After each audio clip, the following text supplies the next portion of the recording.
What's good, my beautiful Luminous co-creators, and welcome to my series on the Matrix. We're going to go ahead and start a series, hopefully be a couple videos on the whole idea of the Matrix. Now, I'm sure many of you have heard that term before. You've probably seen the movie The Matrix, or you've definitely at least heard of it before. Now, before we go ahead and dive into that, we're going to take a step back, about 2,400 years back, to when this concept was at least first written down. And this goes back to Plato and the cave, the allegory of the cave. The allegory of the cave is a theory put forward by Plato. Plato claimed that knowledge gained through the physical senses is no more than opinion at that. And in order for us to see true knowledge, we have to look beyond the realm of our physical senses. In the allegory, Plato distinguishes people who mistake sensory knowledge for truth and people who really do see the truth. The allegory goes like this. Imagine a cave in which there are 3 prisoners. The prisoners are tied in a way that their arms and legs are bound, and their head is tied so they cannot look at anything but the stone wall in front of them. These prisoners have been there since birth and have never seen the outside of the cave. Behind the prisoners is a fire, and between them is a walkway and a wall separating them.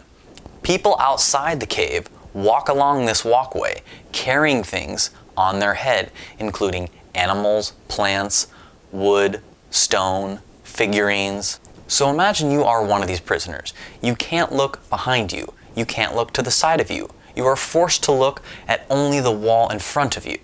When people walk along the walkway, you can see the shadows of objects people are carrying that are cast on the wall. If you had never seen the real objects before, you would assume that the shadows of objects were real. There's also another element in where people are acting like puppeteers that walk along the walkway.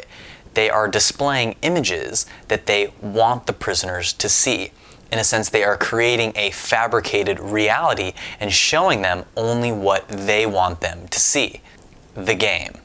Plato suggests that as the prisoners were watching and viewing these shadows across the wall, they would begin to play a game in where they guessed what would be the next shadow. So they would try to find the order to it, try to find some meaning to these shadows.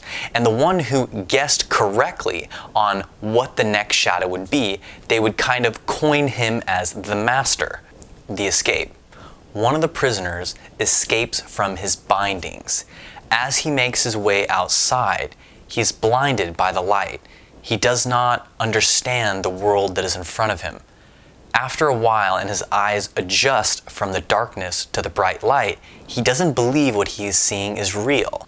But as he becomes accustomed to his new surroundings, he soon realizes the reality he once thought he knew was wrong. He now sees the reason for the shadows. He sees how the shadows are cast, and his old version of reality is now false, and it can be thrown out. He begins to understand the new world. He now sees that the sun is the source of all life. He begins an intellectual journey where he discovers beauty and meaning. He now sees that in his former life, the guessing game that they were playing is useless. The return. The prisoner that is now free returns to the cave to inform the other prisoners of his findings. As he informs the other prisoners, they do not believe him. They threaten to kill him if he is to set them free. The allegory of the cave by Plato should not be taken at face value.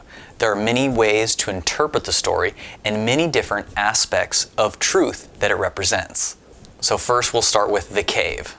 The cave represents the human experience. It represents ignorance. It also represents our 3-dimensional reality as we know it, based on our physical senses. People who believe that knowledge comes from what you can see and hear, i.e. empirical knowledge, or information gained through the 5 senses, are trapped in a cave of misunderstanding. But we are all born into ignorance, right? It's not your fault. You came into the world like that. Just like the people in the cave, that's the only reality that you knew. Ignorance is everywhere, from young people to old. Some people die with it. And what we believe to be true isn't always true. This is where the shadows come in. The shadows are but reflections of the actual truth. They represent the perceptions of those who believe empirical knowledge ensures truth.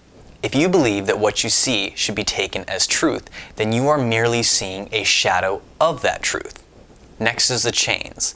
The chains that hold these prisoners up, that force them to look in one direction, represents our ignorance as humans. Many of us cling to our understanding of reality and become closed-minded, never questioning it or letting it go.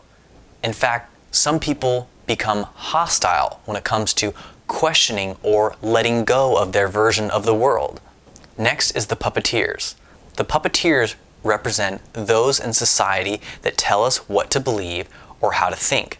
They are the social conditioning that our society imposes on us. Everything from our media, academia, politics, religions, social media, even our parents if they don't raise us with an open mind. Anything really that imposes a belief system and doesn't encourage us to be free thinkers. The game. The game represents how people believe one person can become a master when they have gained knowledge of the empirical world. Plato is demonstrating that this master does not actually know the truth, and he's suggesting that it is ridiculous to admire someone like this. The escape. The escaped prisoner represents the philosopher who seeks knowledge outside of the cave, outside of the physical senses, the one who goes within. And the sun represents philosophical truth and knowledge. His intellectual journey represents the philosopher's journey when seeking truth and wisdom. The return. This represents the philosopher's or truth seeker's obligation to share their wisdom with the rest of the world. After ascending from darkness into light, it is our job to descend back into darkness to show others the path to the light. The other prisoner's reactions to the escapee returning represents that people are afraid of understanding the divine truths. They do not trust somebody that has such a radical opinion that differs from theirs. Again, people who are afraid to let go of their version of the world. So all of this is my baseline for my next couple of videos. This simple allegory explains the world that we live in and reality as we know it. This is the introduction into the matrix control system. That's it, my beautiful people. Thank you so much for watching. Please be sure to subscribe to my channel, like the video, comment on it, share it. Stay tuned for my next couple of videos regarding the matrix control system. They should be pretty dope. Thank you so much again. I wish you all peace, love, and light. Bye.